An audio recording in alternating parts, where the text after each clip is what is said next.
You're too short. I'm too short, yes. Okay. All right. Happy Saturday, everybody. Welcome, welcome, welcome to HLC Bookkeeping and Office Services Saturday Solutions. Yes. Is that what it is? HLC Saturday Yeah, Solutions. there you go. That's right. HLC, oh, look how nice my hair is. I've been working hard. So I'm like, whew, got hot, had to get it up. Okay. Mm-hmm.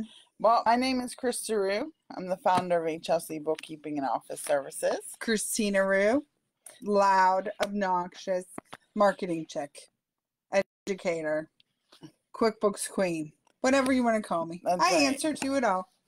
To all of it.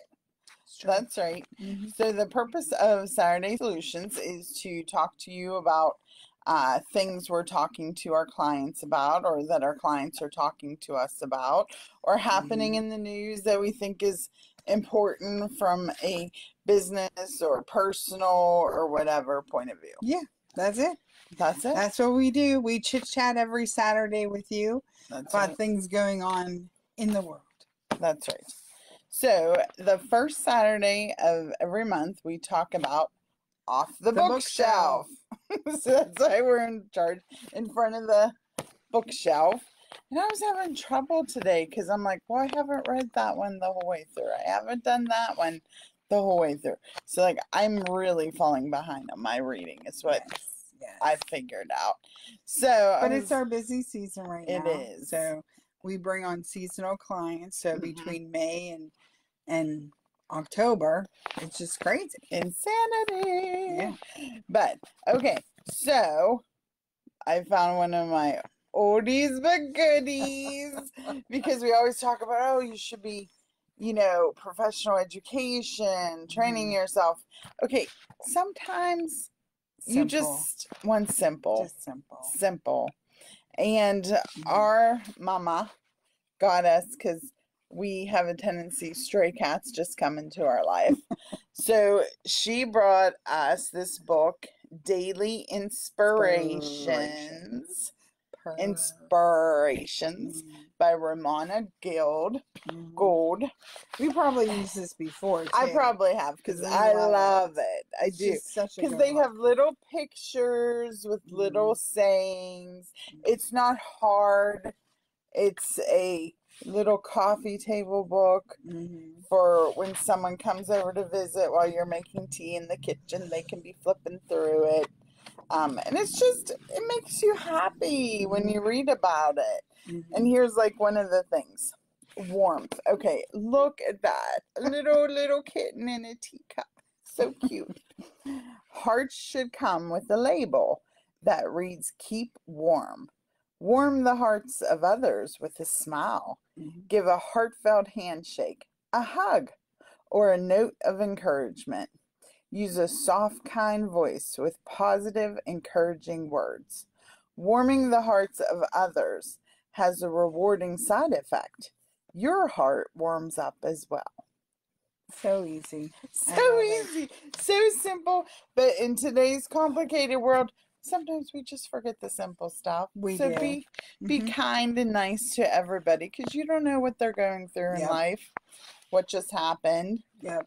That's it. You don't know what all's going on everywhere and in their home life, their spiritual life, where they live, work, or worship. Like, there's just a lot. There is. And like, warmth is something not everybody exudes. Right. And don't put motives on people's actions, because you have no idea what's going on in their brain. You know how you would handle it, not how they would handle it. Correct. They have different experiences. That's right. So, honestly, if I don't assume anything, because you know what that makes, an ass out of you and me. So, what is that from the Bad News Bears? I think so, the Bad News Bears. Yeah. And so don't assume.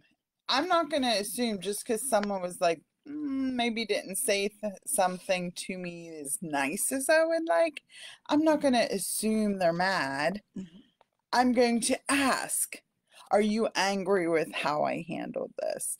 did you have a better suggestion how you wanted me to handle this?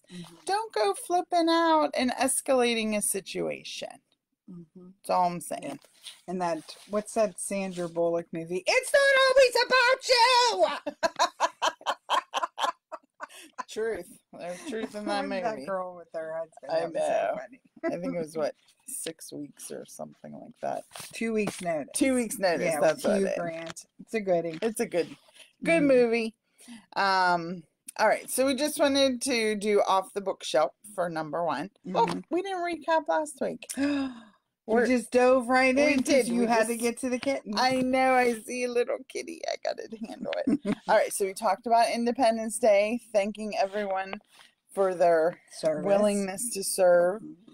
We talked about the ERC update last week. We talked about payroll tax withdrawal change from Intuit, and then the food expiration list. Which, did you ever put that up?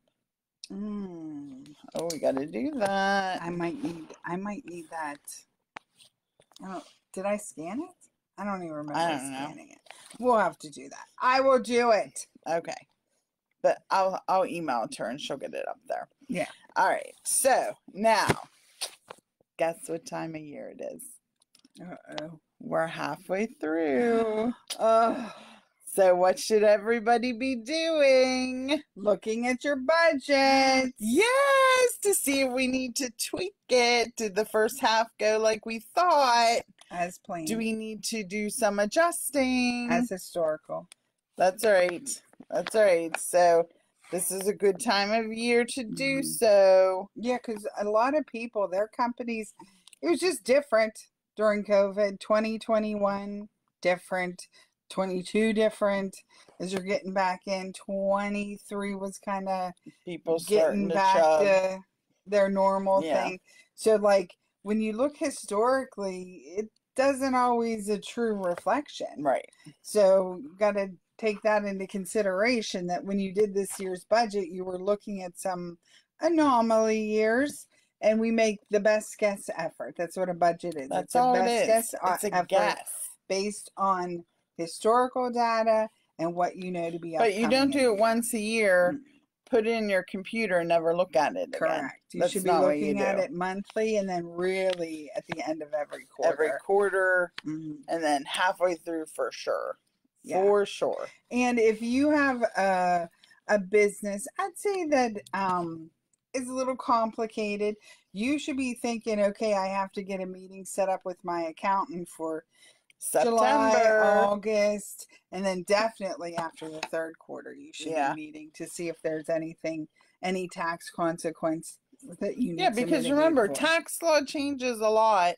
That's why you have an accountant. That's right. And you want to be planning accordingly. Yep. And just as an aside, remember HLC, we do everything up until taxes. We do everything. The organizing, the daily administration, the payroll, all that. Strategic planning, budgeting, cash flow analysis. Yes. Up until the taxes. And then we bring in the big guns. That's right. Because they like to do that and we don't. Yes. Correct. All right. So a QuickBooks QuickTips, Christina. Oh, okay. So QuickBooks QuickTips. So here's the thing. There is a little button called the gear icon in QuickBooks Online, and it's up to the right hand side. And in your gear icon there, if you click on it, you have all these menus come up. The gear icon is like behind the scenes stuff. It's not your everyday stuff. And there's something called an audit log. So if you want to look at, say, historical data that you put in, that somebody from your office put in, whatever, you can see all the transactions. You can sort it by user. You can sort it by time frame. Yeah. So like that's a great quick way, if you know something happened on a certain day, to kind of go in and look, that you're not just kind of willy-nilly looking for transactions. And it'll have if you know who did it, that even narrows it down even more. So like that's a nice little tool to have, to know about in QuickBooks Online. And then in QuickBooks Desktop, the audit log is if you go under your report menu, and then it's under accountant and taxes, and it's the audit log. Same thing. You can sort it by user, by day, by month, by type of transaction, whatever. If you just want to see when people are logging in and out, you can do that. So like there's tons of ways for you to get the old information quickly. So. All right. And then one of the helpful hints we haven't talked about in a bit. And in the summer, we're all out and about. You might have to do a little bit of public speaking. And not everybody is as proficient as they would like to be. Because I know public speaking for me is a trial. Because I'm very happy and content staying in my office crunching my numbers. And talking one-on-one, absolutely getting in depth about a client, but a general thing about my business, I struggle because like we do so much, I have trouble sorting it in my head.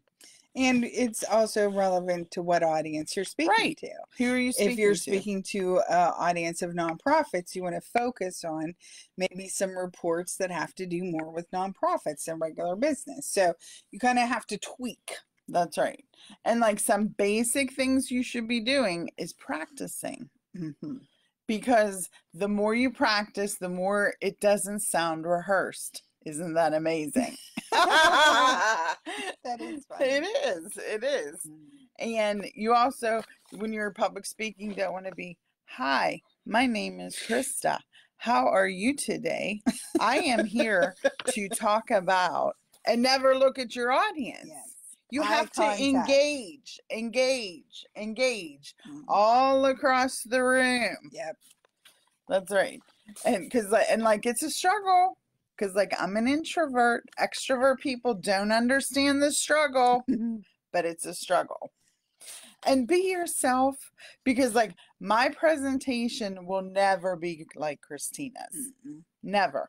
And you got to be okay with that. Exactly. Yeah. Oh, yeah. There's some fabulous speakers out there. So good. And, like, if you watch some of the TED Talks, they all have different approaches, different topics that they're comfortable with. Like I wouldn't go talk about how to repair a car engine. I know nothing about that. That's right. So why would I speak on that? I wouldn't. So like you want to stay within your wheelhouse, what you're comfortable with and what brings value to your audience.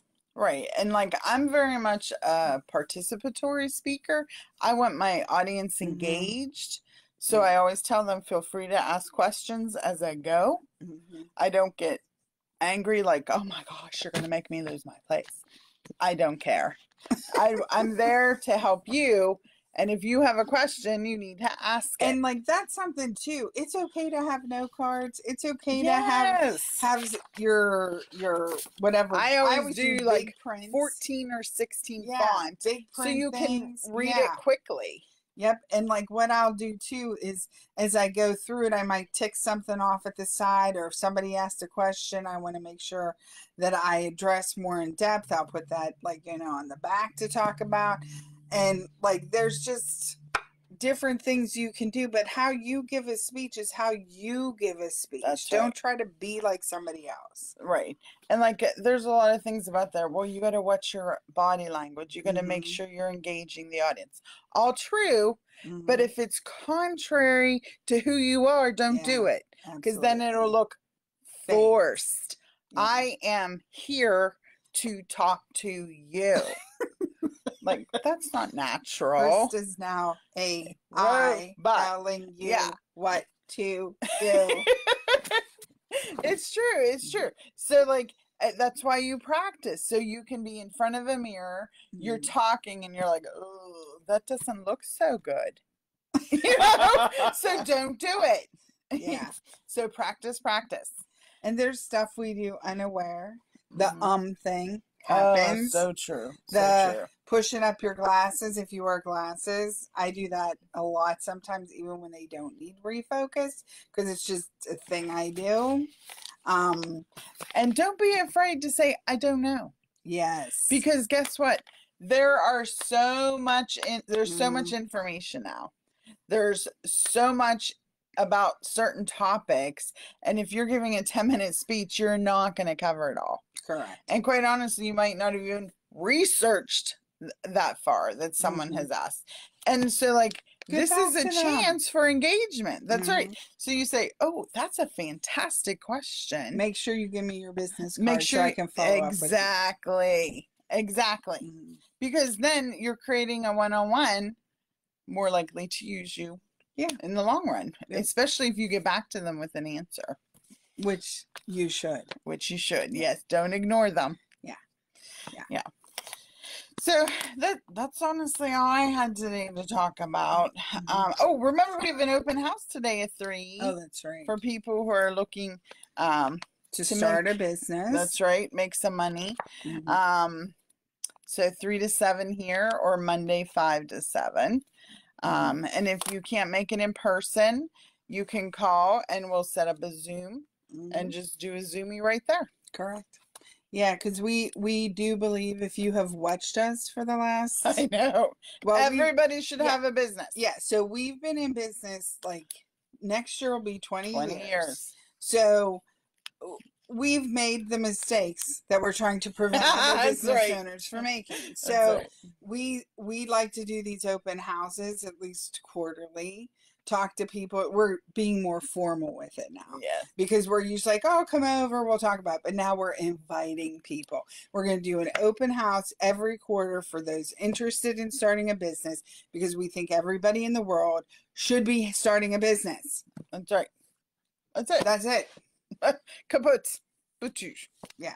So we have low cost entryways to start a business. We can talk about if they have a passion, they're a mechanic and they're tired of working for somebody else, they want to start a business.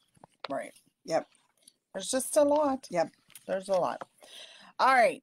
So our email, if you want to reach out to us, is office@yourhlc. Our phone number, 724-561-7460. And website, hlcbookkeeping.com. That's right. And then again, we have YouTube channels, Your HLC, and then also HLC Bookkeeping. Yep. And next month, people, I hope to have in my little hands. Oh, that's right. For Off the Bookshelf, our first run. Yeah, 4th children's book coming out, and it's to help children and adults deal with the grieving process.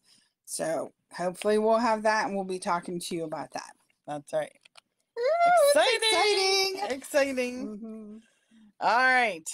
I think that's all I know for now. Feel free to contact us with your ideas, comments, that you would like us to talk about. And we'll just go from there. Yeah, I was just talking to somebody about music, and they have what's the 80s band?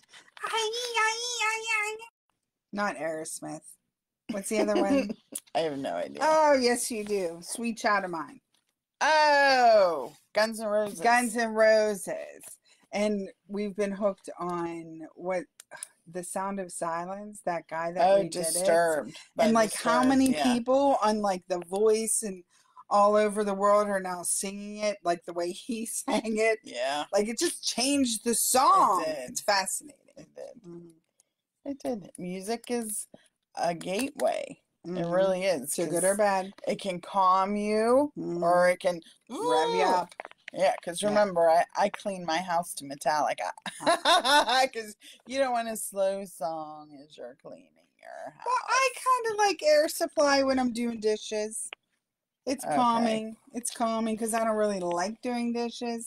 So it like makes me sing love songs and I get all happy. Okay. To each their own. To each their own. That's right. To each their own. All right. So hope you have a blessed day. And there's some sun out there. I hope you find it. Before the rain chases it away. Before the rain chases it away.